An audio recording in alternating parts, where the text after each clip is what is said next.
काय विषय मंडळी, कधी विचार केलाय का की एका साध्या बटाट्याच्या गोळ्याने लाखो मुंबईकरांचं मन कसं जिंकलं? ही गोष्ट आहे काही शतकांपूर्वीची, जेव्हा पोर्तुगीज व्यापारी भारतात आले आणि त्यांनी त्यांच्यासोबत आणला एक पाहुणा, तो म्हणजे बटाटा. महाराष्ट्राने त्याच बटाट्याला मसाले, हळद, लसूण, मिरची आणि बेसन यांना एकत्र तेलात तळून बनवला मसालेदार वडा. 1960-70च्या दशकात गिरणी कामगारांना आणि नोकरदारांना जेवणासाठी वेळ कमी मिळायचा, तेव्हा त्यांना पटकन खाता येईल आणि पोटही भरेल असं काहीतरी हवं. त्या काळी अशोक वैद्य हे दादर स्टेशन बाहेर स्टॉल लावायचे.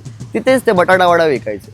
आपण झटपट लोकांना काही देऊ शकतो का, हा विचार त्यांच्या मनात आला. मग काय, त्यांनी वडा घेतला, त्याला पावात दाबला, बाजूला लसूण चटणी दिली आणि जन्म झाला आपल्या सर्वांच्या लाडक्या वडापावचा, जो फक्त 10 पैशांना मिळायचा. 1970 आणि 80च्या दशकात मिल बंद झाली, बेरोजगारी वाढली. तेव्हा हाच वडापाव अनेक कुटुंबांचा रोजगार वाढला आणि म्हणूनच शिवसेनेनं या वडापावला मराठी अस्मितेचं स्थान दिलं. आज ज्यांच्यामुळे मुंबई आणि वडापाव हे समीकरण मानलं जातं, ते आपले अशोक वैद्य यांना आम्हा सर्वांचा मुंबईकर सल्यूट.